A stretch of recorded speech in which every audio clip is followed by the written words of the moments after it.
주님과 같이 내 마음 만지는 분은 없네. 찬양하시겠습니다.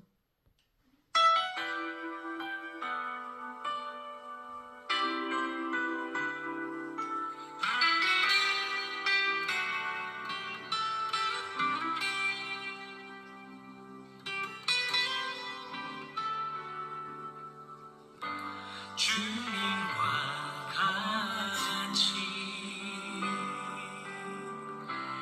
내 마음 만지는 분은 없네. 오랜 세월 찾아 나아갔네. 내겐 주밖에 없네. 주님과 같이 내 마음 만지는 분은 없네. 오랜 세월 찾아 나아갔네. 내겐 주밖에 없네.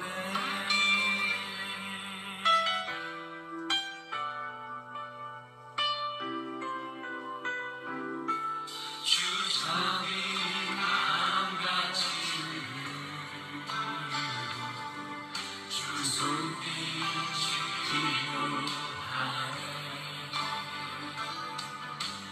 고통받는 자녀를 부르시네. 주밖에 없네.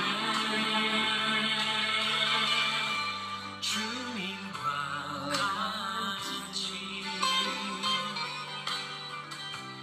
내 마음 만지는 분은 없네. 오랜 세월 찾아 나아갔네. 내겐 주밖에 없네.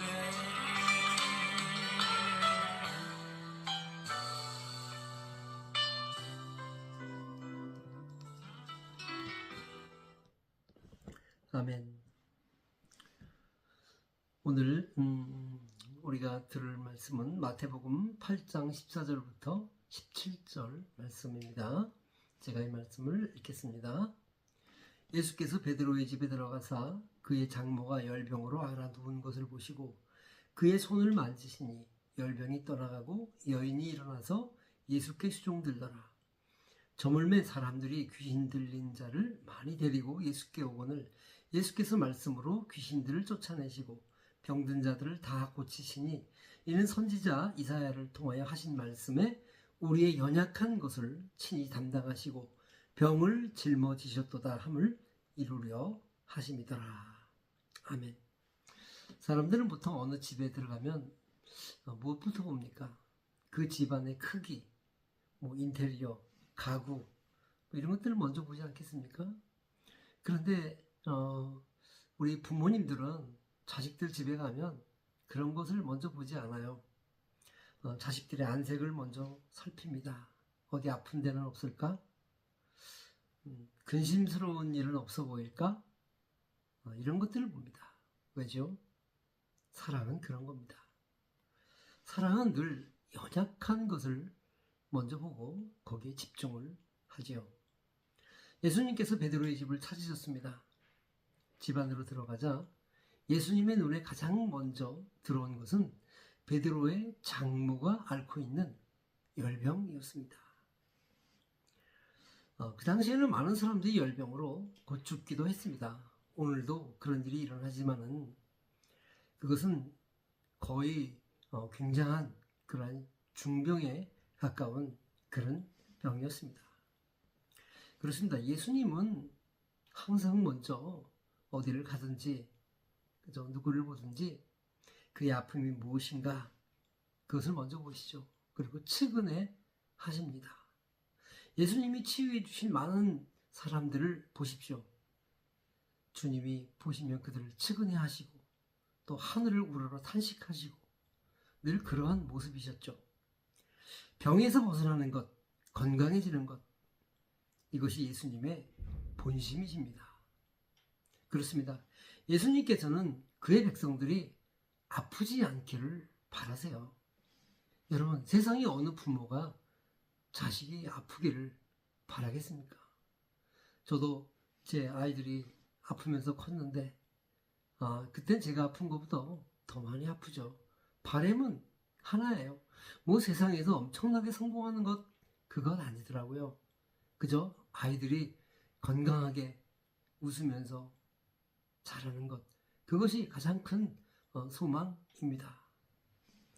예수님께서 베드로의 장모의 손을 만지셨어요.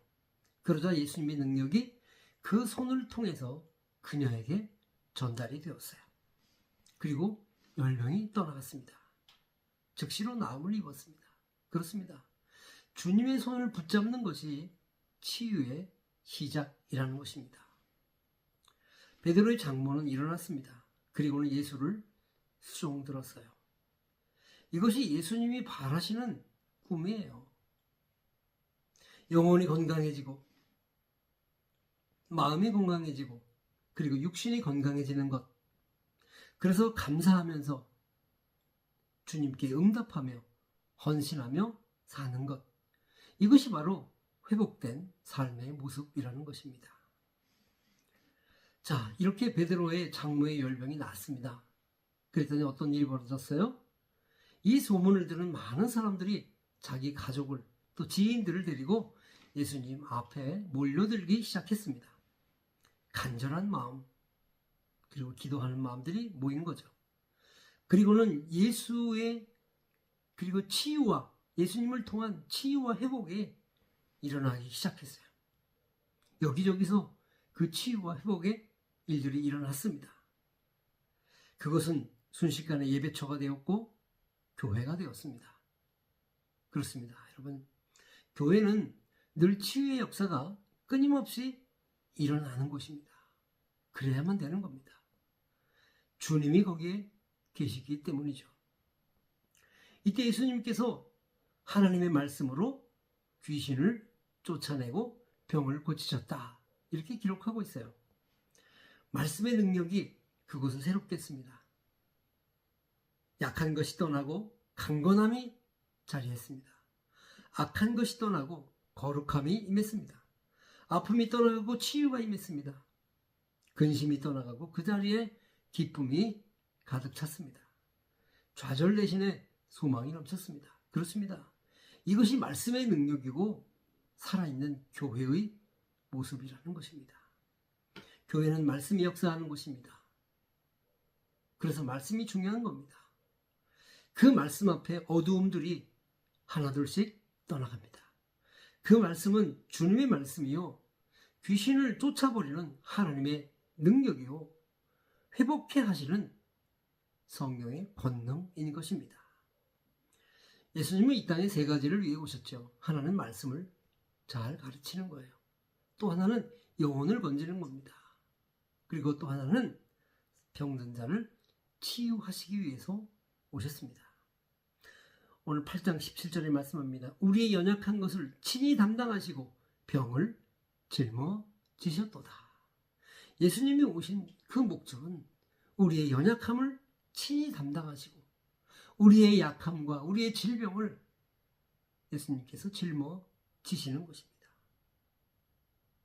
여러분, 마음의 병이 왔습니까? 육신의 병이 왔습니까? 삶의 힘을 잃으셨습니까? 주님은 그런 당신을 위해 오셨습니다. 당신의 그 연약함을 친히 담당하시고 짊어지시기 위해서 오셨습니다. 당신의 집으로 오셨습니다. 주님의 손을 붙잡으십시오. 예수님 앞에 나오십시오. 그 앞에 서십시오. 그리고 말씀하세요. 주님, 저를 고치소서. 주님, 저를 만져주세요. 주님, 제가 아픕니다. 주님, 저를 낫게 해주세요. 기도합시다. 하나님 아버지, 2000년 전에 이 땅에 오셨을 때 많은 사람들이 병중에 있었습니다. 오늘에도 그 병중에 있는 사람들은 여전히 넘쳐납니다. 영적인 병이 있는 사람도 있고 정신의 병이 있는 사람, 마음의 병, 육신의 병, 관계의 병, 삶의 병을 지닌 사람들이 많이 있습니다. 주님, 주의 백성들의 집안에 주께서 오셔서 손을 내미시고 그들의 육신을 만져 주시옵소서. 고쳐 주시옵소서. 강건케 하여 주시옵소서. 그래서 그들로 하여금 주님을 기쁨으로 섬기게 하시며 행복한 매일을 살아갈 수 있도록 도와주시옵소서. 오늘도 모든 성도들의 가정에 치유와 회복이 넘치게 하옵소서. 교회들마다 말씀이 역사하시고 회복의 역사가 넘쳐나도록 도와주시옵소서. 이 나라와 이 민족을 긍휼히 여겨 주시옵소서. 예수님의 이름으로 간절히 기도합니다. 아멘.